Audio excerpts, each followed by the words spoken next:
안녕하세요. 오늘은 제공해주신 자료들 보면서요.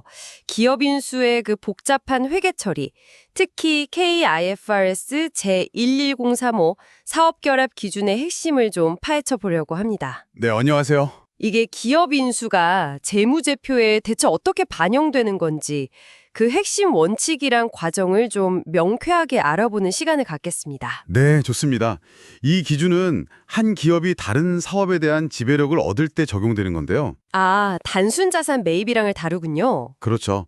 아주 드물게 대등합병이란 것도 있긴 한데 거의 대부분의 사업결합은 기본적으로 취득법이라는 한 가지 방법으로 회계 처리를 합니다. 취득법이요? 네. 그럼 그 취득법 단계들을 하나씩 좀 따라가 볼까요? 첫 단추부터 중요할 것 같은데 맞습니다. 첫 번째 과제는 역시 누가 취득자인지 이걸 명확히 하는 거겠네요. 보통은 돈이나 주식을 주는 쪽이 취득자일 텐데 네, 보통은 그런데. 자료를 보니까 역취득이라고 해서 오히려 지분을 발행한 회사가 인수당하는 그런 경우도 있다면서요. 네, 맞습니다. 이게 형식이 아니라 실질이 중요하거든요. 그래서 결합 후에 누가 더 큰 의결권을 갖는지 또 이사회 구성 같은데 누가 더 영향력을 미치는지 이런 걸 다 종합적으로 봐요. 아하. 그래서 실질적인 취득자를 결정하는 거죠. 말씀하신 것처럼 지분을 발행하고도 피취득자가 되는 경우 그걸 역취득이라고 부릅니다. 그렇군요. 실질이 중요하다. 네. 취득자가 정해지면 그 다음엔 취득일을 결정해야 해요. 취득일이요? 네. 이날은 취득자가 피취득자에 대한 지배력을 실질적으로 획득한 날. 보통은 법적 절차가 다 완료된 날인데요. 아, 그 계약서 도장 찍은 날 이런 건가요? 비슷합니다. 법적으로 효력이 발생하는 날이죠. 이 날짜가 앞으로 모든 자산 부채 평가의 기준 시점이 되니까 굉장히 중요합니다. 기준 날짜가 정해졌군요. 그럼 다음 단계로 넘어가 보죠. 인수하는 자산 부채를 식별하고 가치를 매기는 단계일 텐데 네, 맞습니다. 원칙은 공정가치로 평가한다고 되어 있네요. 근데 이게 다 공정가치로 하면 간단할 텐데 자료 보니까 예외가 꽤 있더라고요. 어떤 부분에서 좀 실무자들이 헷갈려 할까요? 아, 좋은 지적이십니다. 원칙은 분명 취득일의 공정가치, 그러니까 시장 가격으로 측정하는 게 맞아요. 네. 근데 예를 들어서 법인세 관련 자산이나 부채는 KIFRS 1025 기준을 따라야 하고요. 종업원 급여 관련 부채는 또 1019호, 주식기준 보상은 1205. 이런 식으로 각자 해당하는 기준서 규정을 따라야 해요. 아, 개별 기준서가 우선 적용되는 거군요. 그렇죠.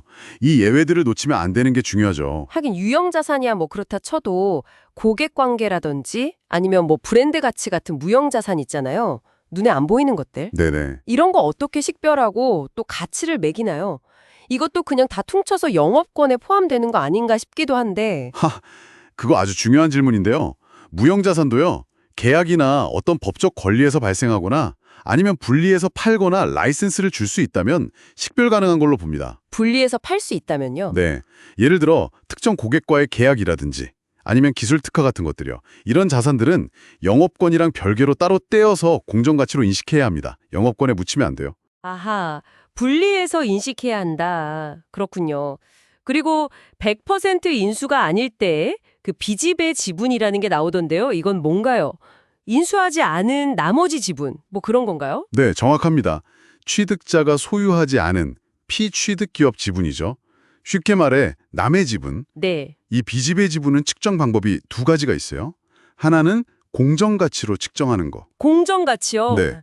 다른 하나는 피취득 기업의 식별 가능한 순자산, 그러니까 자산 빼기 부채, 한 그 공정가치 중에서 비지배 지분이 차지하는 비율만큼만 인식하는 방법. 이렇게 두 가지 중에 선택할 수 있습니다. 선택이 가능하다고요? 네.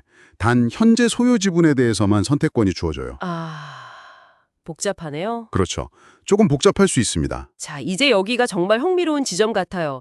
인수에 쓴 총 대가 있잖아요. 현금이나 주식으로 준 거, 그리고 방금 말한 비지배 지분 가치, 또 혹시 단계적으로 취득했으면 기존에 갖고 있던 지분 가치까지 다 합쳐서요. 네, 그 합계액이 이게 인수한 순자산의 공정 가치보다 크면 영업권이고 반대로 작으면 염가매수 차익이다. 맞나요? 네, 맞습니다. 쉽게 말해서 비싸게 샀다. 그러면 그 초과분이 미래에 더 벌 거라는 기대치 이런 걸로 봐서 영업권이라는 자산으로 잡는 거고요. 네네, 자산으로. 반대로 싸게 샀다. 그러면 일단 모든 평가, 그러니까 자산, 부채, 내가 준 대가 이런 게 다 제대로 됐는지 다시 한번 꼼꼼하게 재검토를 합니다. 아, 바로 이익으로 잡는 게 아니라 재검토를 먼저 하는군요. 그렇죠. 혹시 뭐 빠뜨린 부채는 없는지, 자산 평가는 제대로 됐는지 다시 보는 거죠. 그런데 재검토를 다 했는데도 여전히 내가 낸 돈이 순자산 공정가치보다 적다.